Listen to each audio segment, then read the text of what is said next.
Hi hello everyone, welcome back to my YouTube channel. ಇವತ್ತಂತೂ ನಂಗೆ ತುಂಬ ಖುಷಿ ಆಗ್ತಾಯಿದೆ. ಯಾಕೆ ಅಂದರೆ ನಾನು ನನ್ನ ಫ್ರೆಂಡ್ ಔಟಿಂಗ್ ಹೋಗ್ತಾ ಇದ್ದೀವಿ.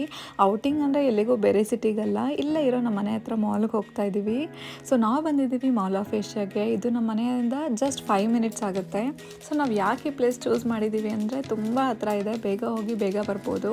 ಸೊ ನನ್ನ ಫ್ರೆಂಡ್ಗೆ 2 ಇಯರ್ ಬೇಬಿ ಇದೆ, ಅವಳ ಮಗುನ ಮನೇಲೇ ಬಿಟ್ಟು ಬಂದಿದ್ಲು. ಸೊ ನಾನು ಕೂಡ ನನ್ನ ಮಗುನ ಸ್ಕೂಲಿಗೆ ಕಳಿಸಿ ಸ್ವಲ್ಪ ಆದರೂ ಮೀ ಟೈಮ್ ಕಲಿಯೋಕ್ಕೆ ಅಂತ ಪ್ಲ್ಯಾನ್ ಮಾಡ್ಕೊಂಡು ನಾನು ನನ್ನ ಫ್ರೆಂಡ್ ಹೋಗಿದ್ವಿ. ಸೊ ಮಾಲ್ ಅಂತೂ ತುಂಬಾ ಚೆನ್ನಾಗಿದೆ. ಸೊ ಈ ಮಾಲ್ ಬಂದು ಆಲ್ಮೋಸ್ಟ್ ಇಂಡಿಯಾದಲ್ಲೇ ತುಂಬ ದೊಡ್ಡ ಮಾಲ್ ಆಗಿದೆ. ಸೊ ಆಂಬಿಯನ್ಸ್ ಆಗಿರ್ಬೋದು ಅಥವಾ ಕ್ಲೀನ್ಲಿನೆಸ್ ಆಗಿರ್ಬೋದು, ಸೊ ಎಲ್ಲ ತುಂಬ ನೀಟಾಗಿತ್ತು. ಸೊ ಇಲ್ಲಿ ಹಿಂದೆಗಡೆ ಕನ್ಸರ್ಟ್ ಮಾಡ್ತಾರೆ, ಇದು ಸ್ಟೇಜ್ ಇದೆ. ಹಾಗೆ ಚೆಫ್ ಜೊತೆ ಅಂತೂ ಫೋಟೋ ತೆಗೆಸ್ಕೊಳಕ್ಕಾಗಲ್ಲ. ಸೊ ಅವ್ರ ಫೋಟೋ ತೆಗೆಸ್ಕೊಂಡೆ. ಸೊ ನಾನಂತೂ ಬೆಳಗ್ಗೆ ಬ್ರೇಕ್ಫಾಸ್ಟ್ ಮಾಡಿದ್ದು ಆಲ್ರೆಡಿ ಲೈಟಾಗಿ ಹೊಟ್ಟೆ ಹಸಿತಿತ್ತು. ಸೊ ಏನಾದ್ರು ತಿನ್ನೋಣ ಅಂತ ಬರ್ಗರ್ ಕಿಂಗಿಗೆ ಹೋದ್ವಿ. ಪೂಜಾ ಲೇಟಾಗಿ ಬ್ರೇಕ್ಫಾಸ್ಟ್ ಮಾಡಿದ್ರಿಂದ ಅವಳು ಹೊಟ್ಟೆ ಹಸಿತಿಲ್ಲ ಅಂತ ಹೇಳಿದ್ಲು. ಆದರೆ ನನಗಂತೂ ತುಂಬ ಹೊಟ್ಟೆ ಹಸಿತಿತ್ತು. ಸೊ ನಾನು ಬ್ಯಾಟಿಂಗ್ ಮಾಡೋಕ್ಕೆ ಸ್ಟಾರ್ಟ್ ಮಾಡಿದೆ.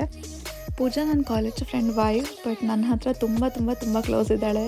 ನಾನು ನಿಜವಾಗ್ಲೂ ಯೂನಿವರ್ಸ್ಗೆ ತುಂಬ ಥ್ಯಾಂಕ್ಸ್ ಹೇಳ್ತೀನಿ, ಇಂಥ ಪ್ಯೂರ್ ಸಾಲ್ಸ್ ನನ್ನ ಲೈಫಲ್ಲಿ ಕೊಟ್ಟಿರೋದಕ್ಕೆ.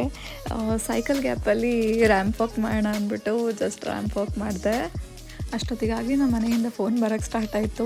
ನನ್ನ ಮಗಳು ಸ್ಕೂಲಿಂದ ಬಂದು ಹುಡುಕಿರ್ತಾಳೆ ನಾನು ಕಾಣಿಸಿಲ್ಲ ಅಂತ ಫೋನ್ ಮಾಡಿ ಅಳ್ತಿದ್ಲು. ಸರಿ ಆಯಿತು ಅಂತ ಮಾಲಿಂದ ಹೊರಟ್ವಿ. ನಾವು ಜಸ್ಟ್ 2 ಅವರ್ಸ್ ಸ್ಪೆಂಡ್ ಮಾಡಿದ್ದು ಮಾಲಲ್ಲಿ. ಸೊ ಇವತ್ತಿನ ವ್ಲಾಗ್ ನಿಮ್ಗೆ ಇಷ್ಟ ಆಗಿದ್ರೆ ಪ್ಲೀಸ್ ಲೈಕ್ ಮಾಡಿ, ಸಬ್ಸ್ಕ್ರೈಬ್ ಮಾಡಿ ಹಾಗೂ ಕಮೆಂಟ್ ಮಾಡಿ. Thank you so much for watching.